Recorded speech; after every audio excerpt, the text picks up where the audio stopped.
Here we go. Top 6 answers. Kamay sa mesa. Sa gabi, pwedeng masira ang tulog mo dahil sa sound ng anong hayop?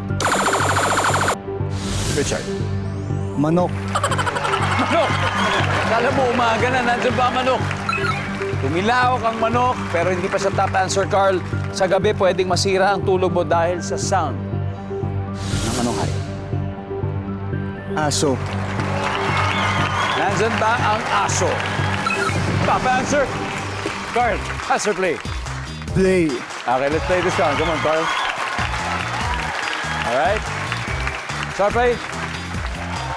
Sa gabi, masisira yung tulog mo. Dahil nagising ka sa tunog ng anong hayop? Pusa. Nag-aaway na pusa. Nandiyan kaya ang pusa? Yes! Sandito ka mo. Sa gabi, pwede masira ang tulog dahil sa sound ng anong hayop?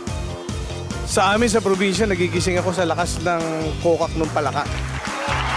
Ano ba probinsya? Tiga po kayo. Mindoro! Shoutout sa mga kababayan ko dyan sa Yeah. Bungabong Oriental, Mindoro. Yun po, sa mga nanonood sa atin, tiga Mindoro, nandyan ba ang mga kokak? There you go. Sa gabi, pwede masira ang tulog mo dahil sa sound ng anong hayop? Sound ng lion. Di ba, guys? Oo, sangayon ako sa'yo. Survey says, wala yun. Carl, masisira ang tulog mo sa gabi dahil sa sound ng anong hayop? Ibon. Ibon. Nakapalan. Survey says, wala. Survey? Sa gabi, pwede masira ang tulog mo dahil sa sound ng Insekto. insekto. Kuliglig. Kuliglig. Mga ganon. Kuliglig or insekto. Uy! Eh, buhay pa. So, dito, isa na lang. Tapos na to. Okay. Okay, ano to? Sa gabi, pwede masira ang tulog mo dahil sa sound ng anong hayop? Eh, yun yung tuko. Mga tuko. Gecko. Diba? Tuko o gecko? Ano, tatapusin na kaya ng Camo family? We'll find out. Gecko. Wala. May chance, ha? May chance. Neil. Paniki. Paniki, Richard. Baboy. Baboy, Lance. Paniki. So, ready? Hayop no?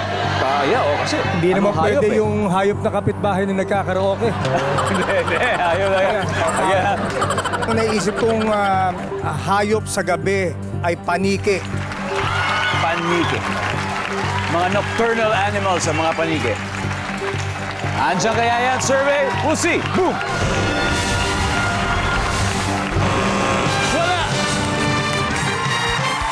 After 3 rounds, humahataw ang Camo family. 275 points lang po sila.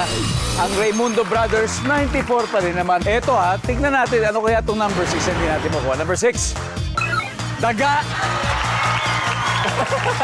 Ano may sound ng daga? Diba? O, gano'n? Naririnig niyo yun? Baka dito na talaga sa tenga. O, di ba? O kaya katabi pala talaga matulog. O kaya sa kisame. O, di, sa bagay. Yung mga nagtatakbuhan sa kisame, maririnig mo yun, di ba? Maingay talaga yan.